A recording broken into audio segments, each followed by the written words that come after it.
During the Cold War, tensions were high.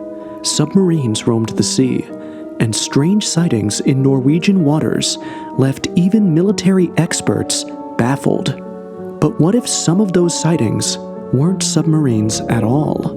We've all heard of UFOs, flying saucers in the sky, but what if the real mystery lies below the surface? Deep in the darkest parts of our unexplored oceans, unexplained objects have been spotted for decades, and those who have seen those objects tell a story so wild it sounds unbelievable. This is one of those stories, so sit back and relax because you are in for a wild ride in the Fjord of Norway. In 2016, a man contacted the Mutual UFO Network to share an astonishing story told by his father. His father served in the Norwegian Special Forces as a deep-water diving specialist from 1968 to 1974. Naturally, working with the Norwegian Navy Special Forces comes with a lot of stories that would make people question their reality, especially as it was during the height of the Cold War. But there was one story that stuck with this man, and after keeping it secret for 38 long years, he finally opened up to his son about one of his most confusing and perplexing experiences in his Special Force career. According to the father, in 1973, he was stationed at the coastal town of Bergen, spending much of his time training. One fateful day, he was summoned by the higher-up and was quickly airlifted by helicopter off to one of the major fjords on the west coast of Norway. As they got closer to the destination point, the man could see several Navy vessels already present, clustered together, and there was some kind of search going on. The man thought this was strange, as the Norwegian Navy generally did a decent job of keeping up with what went in and what came out of these fjords, and it certainly didn't require all these people. More striking was that despite a large number of military personnel present, there was no known military installations nearby. The helicopter landed on board one of the Navy's ships, and the man, with another deep-sea diver, immediately started prepping for a dive. They were given more equipment than usual for a mission. For example, they had a piece of underwater military camera equipment, a mixture of helium and oxygen in their tank to make them dive deeper and stay longer, and so much more. All this equipment indicated that this was a serious top-ranking mission. The commander in charge gave them their mission: observe and document whatever they saw down there, and report and debrief the higher-up of the mission. With their mission given to them, they were lowered into the water to a depth of 200 to 350 feet. They kept going lower until they finally reached the ocean floor. As soon as they finally got to the ocean floor, the man instinctively knew what they were there to document. On the ocean floor were two deep track grooves, like the tracks of a tank or a bulldozer. They were massive, measuring about 30 feet wide, and that was just one of the tracks. The two tracks ran parallel, and both were more than 30 feet wide, and on top of that bizarre discovery, there was a permanent wide gap between them, approximately 30 to 50 feet across. The man likened it to a gigantic caterpillar bulldozer crawling forward through the bottom of the fjord. The soldiers documented the tracks and followed them through the fjord, trying to find out where they led. However, the tracks just kept going into the underwater horizon, with no end in sight. By now, the man's father was thinking that whatever made these tracks was intelligent, as there were no scraping or drag marks that would indicate a large platform being hauled. You see, naturally, platforms are often built in fjords due to their extreme depth and calm waters, and then towed to the open sea when completed.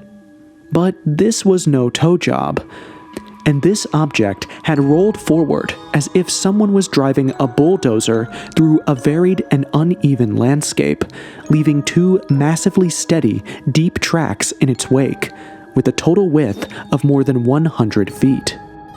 The two divers swam for a long time, documenting the tracks, when all of a sudden, it just stopped. They had reached the end of the tracks, but with a twist. The father and the other diver were puzzled, because it looked like the object was lifted straight off the sea floor. There was no continuation, debris, or anything. It was just empty. This was coming after the soldiers documented the tracks for more than 2 kilometers. They searched around, thinking maybe they missed a turn or something, even though that statement sounded illogical to them. And despite their search, they didn't find any tracks, except for the ones they followed. It sounded strange to report, but truly this object had no tracks or debris at the end of its track. It just disappeared. The soldiers were called back to base, and they were debriefed. Till now, the man's father doesn't have any explanation as to the origin of this track or the overall purpose of the mission, which was something that the father found to be a little strange. He also never heard a single thing about that particular mission for the rest of his life. Now, the first time I heard this story, to be honest, I didn't think much of it. But I was curious, because most UFO cases I cover on this channel tend to come from America, and some people in the comments section, and even I myself, kept asking, why America? Why not Europe, Asia, and Africa? Why just one country in a world full of countries? So I started digging around what could possibly be my first UFO research case that's not America related. And it turns out that there were actually a lot of UFO cases in these countries too. For example, between November 12th and 22nd, 1972, a thorough search was done in the Sogne Fjord, which is 1,300 meters deep, and 30 Navy vessels and NATO soldiers took part in it. The excitement began when the military received word of a U-boat. Remember, this was during the Cold War, and tensions were high, so they thought it belonged to the Soviet Union and went to intercept the U-boat. The following day, which was the 13th, 2 witnesses saw an aircraft-like object move along the fjord. That same night, 4 more witnesses saw a bright object in the water. Then, on November 20th at 1 p.m., a U-boat was observed at Kyrksjebo, heading away from Marienlandet toward the fjord's southern end. 15 minutes later, it was seen by 5 police officers at Kvamsøy, a small island located 50 kilometers north of Kyrksjebo. If these were 2 observations of the same object, we have a speed of 200 kilometers per hour, a speed of which no known submarine is capable. By the way, I apologize if I am butchering the pronunciation of these words. Still, in the same timeline, on the night of November 21st, 4 witnesses reported seeing 4 rockets shoot up from the water in Hermansvik. The rockets remained silent and resembled little red balls of light. The following afternoon, an anti-submarine missile was fired at the intruders. The sea depth at the site was barely 25 meters, yet the shockwaves from the explosion were powerful enough to throw small boats onto land 10 kilometers away. Any conventional submarine would have been severely destroyed and forced to surface, but this vessel appears to have escaped unscathed. At the same time, other strange things were happening in the country. Aircraft were experiencing unexplained electronic problems. Yellow and green objects were reported flying across mountainsides. Navy ships were making sonar contact with something in the deep ocean, and surveillance crafts encountered unidentified helicopters that executed breakneck maneuvers in fierce storms. All these surpassed any form of conventional knowledge the Norwegian army had about well, everything. And this isn't just one story alone. I have more witness reports. On Wednesday, July 4th, 1973, Erling Baki and his wife noticed an unusual watercraft in the ocean. They spotted it at about 11:15 p.m. It was 25 feet long, 6 feet tall, and included a protrusion on top. When they first observed the weird item, which was moving at least 100 kilometers per hour down the lake, Baki thought it had to be some sort of speedboat and was astounded at humans going that fast. However, when the object abruptly soared at a 45-degree angle and vanished, that's when they knew they had just witnessed a UFO event. On Wednesday, April 27, 1983, local divers saw a submarine-like tower in the Husnes Fjord, a minor fjord in the Hardanger Fjord, and a Norwegian defense search team arrived by 1 p.m. It included the corvette KNM Sleipnir, 2 submarines, and 1 Orion aircraft armed with anti-U-boat armaments. The next day, the KNM Oslo and 2 other frigates joined the search. At 4:55 p.m., the Oslo made its first sonar contact on Stord Island, south of Leivik. At 5:21, the frigate fired a turn rocket to notify the intruders that they had been discovered and were being followed. The following night, a possible sonar contact occurred in the Selbjørn Fjord, which is a minor fjord in the Hardanger Fjord. However, the pursuers did not open fire due to a nearby Norwegian submarine. 2 further sonar contacts were made at various locations, and on the afternoon of April 30th, the Oslo launched a turn rocket and dropped a mine. 5 minutes later, it launched 4 more rockets before losing sonar contact. Around 4 p.m., 5 turn rockets were launched at adjacent Halsnøy, and before midnight, a sonar contact south of Lervik resulted in another rocket launch. In total, 6 mines and 24 turn rockets were fired, with no results. And throughout the search, the military received numerous reports from civilian observers, but the object was never found, not even its debris. There are more and more reports like these. It's one thing if civilians are making these reports, but when even the military, that is based on fact, logic, and defense, also takes notice, then it becomes a cause for alarm. So the story told by the man's father might not just be a story. It could be real, especially how the dates fall in the same timeline as other UFO activity happening in the country. I won't be surprised if one of the military interventions I mentioned earlier happened to be his mission. Also, one thing most people don't know or barely hear of is the term USO.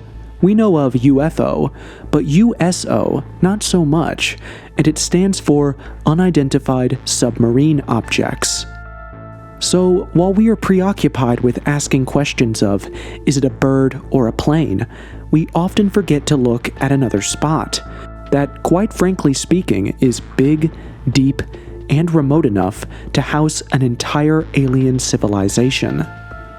With all the advancements in technology that we have only explored 5% of the world's ocean, and that also includes from the beginning of creation. Conditions in the deep-sea environment, like very high pressures, total darkness, extreme temperatures, and toxic chemicals, make it hard for exploration to be possible. But all these could make it better for some organisms to thrive. Unidentified submarine objects have been observed in Norwegian and Swedish waters for many years, dating back to before World War II.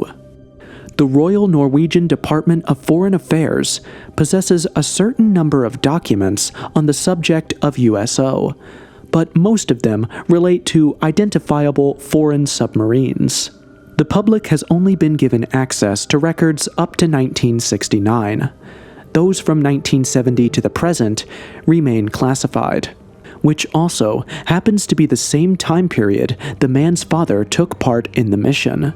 The operational headquarters of the Royal Norwegian Navy, which, by the way, takes these reports seriously, categorizes them into 4 groups.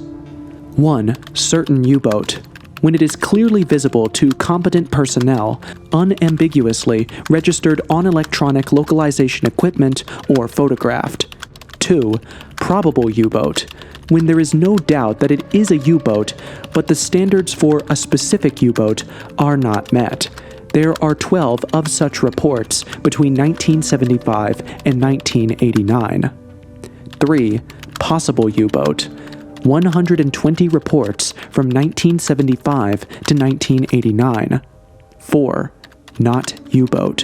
From 1969 to May 1983, the presence of unknown U-boats in Norwegian territorial seas was reported on around 200 occasions. The observers believed they had seen a periscope, a tower, or an actual submarine. Several reports showed geographic and timing relationships. Correlating the approximately 200 reports allows us to limit the real number of items to 175. Of these, the Navy categorized 75, 42.8%, as not U-boats. And I know some might say, well, it could be man-made tech that was advanced. Maybe the Russians were working on something, and that is true. There are multiple cases like that. War always breeds innovation and technological advancement. But what the Russians can't do is defy the law of physics. Well, at least not to anybody's knowledge. So what exactly is happening? Now, as you already know, I fact-check the stories and draw a conclusion to whether we should believe the story or not. So, the one huge red flag about this story was that there was no way of knowing if it was real or not. This was a letter sent to MUFON. We don't know who sent it. We don't even know the exact area where the mission took place. And everything about this story is from that letter. Not having any details about the original writer was cause enough to disqualify this story as false. But I decided not to. Maybe the person just wanted to hide their privacy. I can see myself doing that, as the internet is a wild, wild place. Now, the rest of the stuff that happened in Norway that I mentioned earlier are all real. The rockets fired, the reports given by witnesses, both civilian and military, all of it happened. It's all real. But doing my research, I chanced upon something called the Swedish submarine incidents. The submarine hunts, also known as submarine incidents, were a series of episodes involving foreign submarines in Swedish territorial waters during the Cold War, which were attributed to the Soviet Union by Swedish media. On October 27, 1981, the Soviet submarine U-137 became stuck deep within Swedish seas. The Swedish Navy responded forcefully to these perceived threats by expanding patrols in Swedish seas, mining and electronically monitoring passageways, and repeatedly pursuing and bombing suspected submarines with depth-charge bombs, although no hits or casualties were reported. This incident prompted the creation of incident weapons to enhance the security of future submarine occurrences. Not only that, but reports of new submarine sightings and television footage of Swedish Navy helicopters firing depth charges into coastal seas against suspected intruders were prevalent in the mid to late 1980s. For many Swedes, they remain one of the most famous pictures of the Cold War and Sweden's relationship with the Soviet Union. However, the Soviet Union constantly denied that it was responsible for violating the Swedish seas, claiming that the U-137 crossed the boundary due to navigational errors. Russia still retains this approach. Yeah, I'm sure it was an honest mistake, as it traveled miles from its base in the Soviet Union to mistakenly land in a foreign country. Anyway, why I tell this story is because something happened that could put this story into perspective. After the Soviet Union fell, guess what? The sightings stopped. The USO sighting reports were reduced drastically, so it's looking like what was considered a UFO could have just been Russians. So what the man saw could actually be man-made technological advancement by the Russians. Again, and without sounding repetitive, this was the Cold War. While World War I and II were actually your typical war, the Cold War wasn't like that. The Cold War was waged on political, economic, and propaganda fronts, and had only limited recourse to weapons. Back then, secrets were currency, and sometimes, the truth was just too dangerous to expose. Intelligence was the order of the day, and Russia and America, as well as their allies, were fighting for such intelligence. It's also not coincidental that when the Norwegians started witnessing USO was also the same timeline that the Soviet Union was mistakenly entering Norway's border.